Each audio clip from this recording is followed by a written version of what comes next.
Hey, this is Coffee with Finance, episode number 4.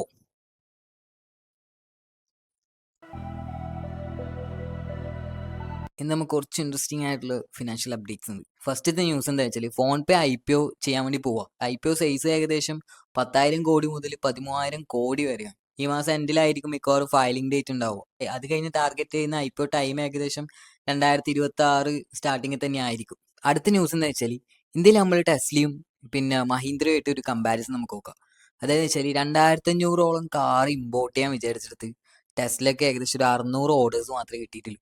അതായത് July തൊട്ട് ഇപ്പോൾ വരെയുള്ള ഇതിനകത്ത് ഏകദേശം 600 ഓർഡേഴ്സ് മാത്രമേ അവർക്ക് കിട്ടിയിട്ടുള്ളൂ. പക്ഷെ അതേസമയം മഹീന്ദ്രന്റെ BE6 ബാറ്റ്മാൻ എഡിഷൻ ലോഞ്ച് ചെയ്തിട്ട് വെറും 135 സെക്കൻഡ് കൊണ്ടാണ് 999 എണ്ണം വിറ്റുപോയത്. ടെസ്ല ഇന്ത്യയിൽ എത്തുമ്പോൾ ഇമ്പോർട്ട് ഡ്യൂട്ടീസും ബാക്കിയുള്ള ചാർജസും എല്ലാം കൂട്ടിയിട്ട് ഏകദേശം 61 ലക്ഷം രൂപക്ക് മുകളിൽ വരും.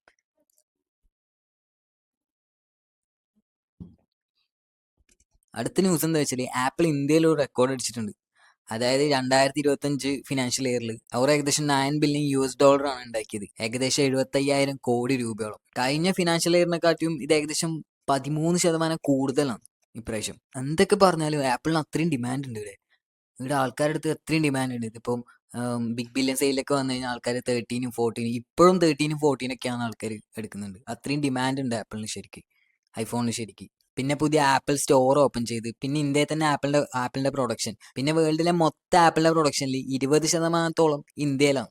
അടുത്ത ന്യൂസ് എന്താ വെച്ചാൽ അശോക് ലെയ്ലാൻഡ് ഏകദേശം 5,000 കോടി രൂപയോളം ബാറ്ററി മാനുഫാക്ചറിങ്ങിൽ ഇൻവെസ്റ്റ് ചെയ്യാൻ പോകും. അശോക് ലെയ്ലാൻഡിന്റെ ഇലക്ട്രിക് ബസ്, ട്രക്ക് ഇതിനൊക്കെ വേണ്ടിയിട്ടാണ് ഇവർ ഇൻവെസ്റ്റ്മെന്റ് നടത്തുന്നത്. ഈ ഇൻവെസ്റ്റ്മെന്റ് അത്യാവശ്യം ഹെവി പരിപാടി ആയിരിക്കും. വേറൊരു ഇൻട്രസ്റ്റിംഗ് ന്യൂസ് ഉണ്ട്. ഈ എപ്പിസോഡിലെ ഏറ്റവും ഇൻട്രസ്റ്റിംഗ് ആയിട്ടുള്ള ന്യൂസ് ഇതാണ്. ഇന്ത്യയിൽ pan masala total market value എത്രയാണ് അറിയും? ഏകദേശം 46,682 കോടി രൂപയാണ്. ഇത്രയും പൈസ ആൾക്കാർ ഈ പാൻ മസാലക്ക് വേണ്ടിയിട്ട്, പാൻ പരാഗ്, വിമല്, തമ്പാക്ക് എന്നെല്ലാം പറയുന്ന സാധനത്തിന് ഇത്രയും പൈസ ആൾക്കാർ ചെലവാക്കുന്നുണ്ട്. രജനീഗന്ധ എന്നിട്ട് ഒരു പ്രൊഡക്റ്റ്, ഇത് DS ഗ്രൂപ്പിന്റെയാണ്. ഇതാണ് ഏകദേശം 35% ഹോൾഡ് ചെയ്യുന്നത്.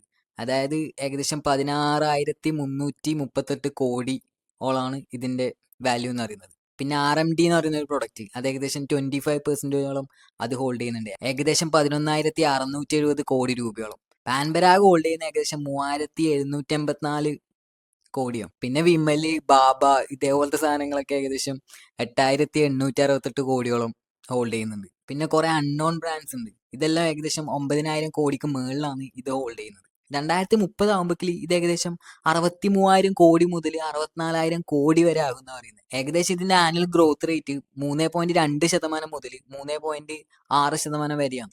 ഇന്ത്യയിൽ അത്രയും പൈസ ആൾക്കാർ ഈ കൂള്, തമ്പാക്ക് ഇതേപോലുള്ള സാധനങ്ങൾക്ക് വേണ്ടി ചെലവാക്കുന്നുണ്ട്. ഇന്ത്യയിൽ ഇത് ശരിയായ ബിസിനസ്സാണ്. ഇത്രയും എക്സ്പെൻസീവ് ആയിട്ടുള്ള ആഡ്സ് ഒക്കെ വലിയ ആക്ടേഴ്സിനൊക്കെ വെച്ച് ചെയ്യണമെങ്കിൽ അവർക്ക് ഇത്രയും പൈസ വരുന്നുണ്ടാവുമല്ലോ. അത്രയും വലിയ ബിസിനസ്സാണ് ഈ പാൻ മസാല ഇന്ത്യയിൽ. ഇത്രയാണ് ഈ എപ്പിസോഡിലെ കാര്യങ്ങൾ. ഇനി അടുത്ത എപ്പിസോഡിൽ കുറച്ചും കൂടി ഹെവി കാര്യങ്ങളൊക്കെ ആയിട്ട് കാണാം. So subscribe this channel for more financial and business news.